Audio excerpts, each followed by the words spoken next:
one should not feel guilty but face the problem, why it has not worked. And the problem lies with such yogis and nobody else. Shouldn't blame anybody else for it. Just see yourself what mistakes you must have committed. Could be a small or a big mistake, whatever it is. Face it. There's no harm. Instead, I've done mistake. But if you say, sorry, means it goes that straightforward. No, I have committed a mistake. To admit that is very gracious, very beautiful, and very kind to yourself for your benevolence. In Sahaja Yoga is one of the biggest mantras for all the Western people. They should all the time saying to all the trees, all the nature around, I am not guilty. Your ecological problem will improve. Because then you won't do wrong things to spoil your ecology. You'll be careful. Because you spoil it and you feel guilty. Oh, I should not have done this. Oh, I should not. But why did you do in the first place is the point. So now next time you are not going to do it. So many of our problems will be solved if you face them and correct them boldly. It's possible for Sahaja Yogis because you are separated from your being. You are away from it. You can see your body, you can see your mind, you can see your ego, you can see all of those things. And you know how to put them right. You are not that, you know. So you are the spirit. With the light of the spirit, you can correct all these things. But this guilt is something where it stops you completely from correcting or doing anything better about it or bringing any constructive thing to your own mind. This will solve many problems for America as well as for all the Western world. Same with the Indians, that they should not think that if they are generous a little bit, they can get rid of their mistakes. You see, they have to face it. It's a different style. Indians are very clever, they know how to find excuses and escapes. But after all, it is Vishnu Maya. She will show you that there is no escape, just face it. There's no need to condemn yourself, don't need to in any way degrade yourself or to feel inferior, but to be superior as the spirit. Oh, I see, oh, I see. Like I would say, all right, Nirmala, I see you very well, you did this. Separate yourself from yourself.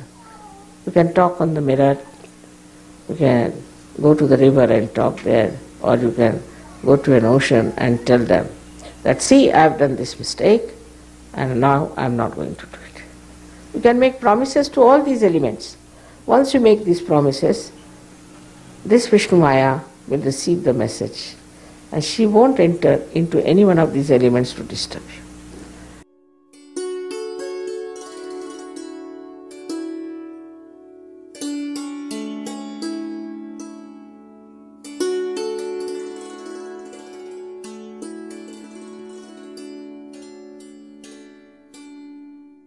But first of all, people do not understand that you have to work it through your heart and not through your brain. When we have to work out things through our brain, we try to develop our brain, isn't it? By memorizing, by practicing something, teaching our brain how to think, how to go this way, that way. We try to train our brain. Now we have to train our heart in Sahaja Yoga. And to train our heart in Sahaja Yoga, one has to know first of all that it is enveloped either by ego or by supreme. The limbic area actually represents the heart. And if there is ego, heart will always be so-called. It will not be the real heart that will be working, but it's only mental projection. And you will feel that I'm doing it from my heart. That's not true. Now then, supposing what should we do if we have ego? You might say you should try to sort of tell yourself that that's not good and this and that and all kinds of mental suggestions or auto-suggestions or the way psychiatrists and all that give you suggestions. That's again mental. So that's not the way it is going to work out. We must understand that for that, what we have to do is to raise the left side and put it to the right side. There's no other way out. You have to just work it out with your hands. Your hands are working it out and not your brain. So use your hands and the methods of Sahaja Yoga. Now, everyone must have a regular sitting in the water every day. That's important. Every morning you must do your meditation. You have to know that Sahaja Yoga is to be worked out. It is not to be thought out. You just cannot think about it. Whatever you may try to do through your thought, you cannot achieve any results in Sahaja Yoga. You have to use your hands, you have to use your feet, you have to soak your feet in the water because water is the ocean. All these 5 chakras, or say 6 chakras, which are, I say 5 because the one is the Muladhara chakra, which is the 7th, and the topmost is the brain. So in between 5 chakras which are there are to be handled fully with the idea that they are basically made of matter. And these 5 elements constitute the body of these chakras. Now these chakras, if they are to be corrected, we have to correct them by taking out all the problems of these chakras into the elements from which they come.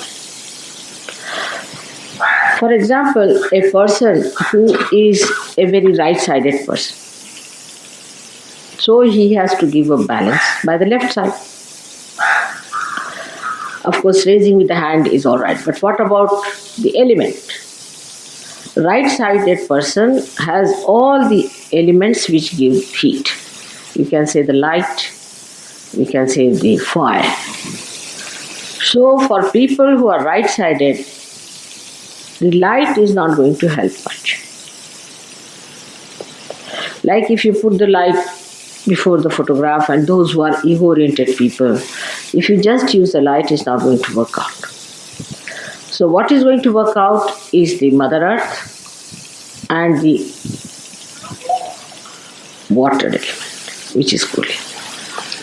Even ice is very helpful to people who are right-sided. So all cooling effects should be used for correcting your right-sidedness so that you cool it down. Same about food.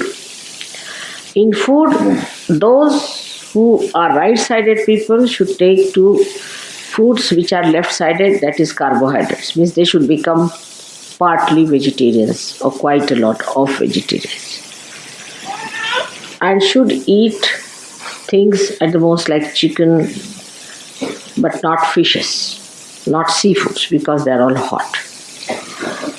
That's how you treat your material side of your chakras. Now the left-sided people should use again the deepa, means the light or the fire, to correct their left side.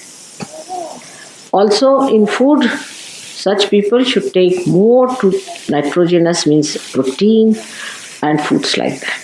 They should take more proteins. Now, as far as Sahaja Yoga is concerned, the basic thing is Kundalini.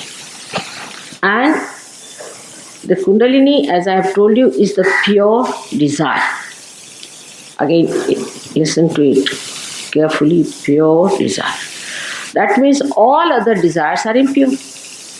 There's only one pure desire, and that is to be one with the divine, one with the Brahma, one with God. That's the only pure desire.